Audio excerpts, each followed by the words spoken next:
சமாதானத்தின் தேவன் தாமே உங்கள் அனைவரோடும் கூட இருப்பாராக. இன்றைய நித்திய வார்த்தை பார்த்து கொண்டிருக்கிற ஒவ்வொருவரையும் இயேசு கிறிஸ்துவின் நாமத்தினாலே அன்போடு கூட வரவேற்கிறேன். இன்றைய வார்த்தை, கர்த்தரிடத்தில் மனமகிழ்ச்சியாயிரு. பிரியமானவர்களே, பல சமயங்களிலே இந்த உலகத்தின் சுமை நம் மேல் இருக்கிற வண்ணமாக நாம் உணர்வது உண்டு. ஏனென்று சொன்னால், நம்முடைய குடும்பத்திலே ஆகட்டும் அல்லது நம்முடைய பணி செய்கிற இடத்திலே ஆகட்டும் இருக்கிற சுமைகள், பண கஷ்ட நஷ்டங்கள், கடன் சுமைகள், அல்லது நாம் நேசித்த யாராவது ஒரு இழந்திருக்கிற வேளையிலே இப்பேற்பட்ட காரியங்கள் நிமித்தமாக நாம் சோர்வடையக்கூடும். ஆனால் கர்த்தருடைய வார்த்தை இன்றைக்கு உங்களுக்கு வருகிறது.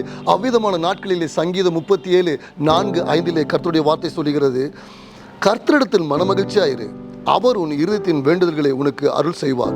உன் வழியை கர்த்தருக்கு ஒப்புவித்து அவர் மேல் நம்பிக்கையாரு, அவரே காரியத்தை வாய்க்க பண்ணுவார். பிரியமானவர்களே, கவலைப்படாதே என்கிற வார்த்தை ஒருவேளை சொல்லுவதற்கு எளிதாக இருக்கலாம். ஆனால் என்றைக்கு நாம் கர்த்தர் மேலும் கர்த்தருடைய வார்த்தையின் மேலும் நம்பிக்கை வைத்து அவர் என்னை கைவிட மாட்டார் என்கின்ற நம்பிக்கையோடு கூட நாளை நாம் ஆரம்பிக்கும் பொழுது, உண்மையாலுமே வழி இல்லாத இடத்திலே வழி உண்டாக்குகிற தேவன் அவர். இஸ்ரவேலின் தேவன், நம் தேவன்.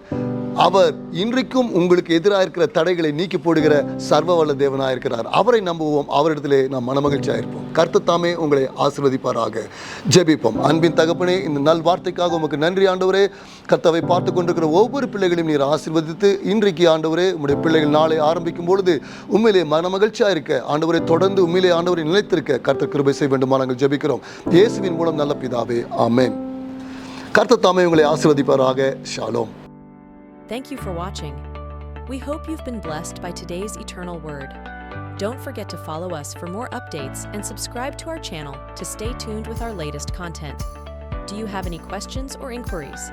Feel free to reach out to us. Looking for a church here in Bangalore? We welcome you to Eternal Life Fellowship Church. Please visit us during our Sunday services at 8:30 a.m. for English service and 10:30 a.m. for Tamil service. God bless you.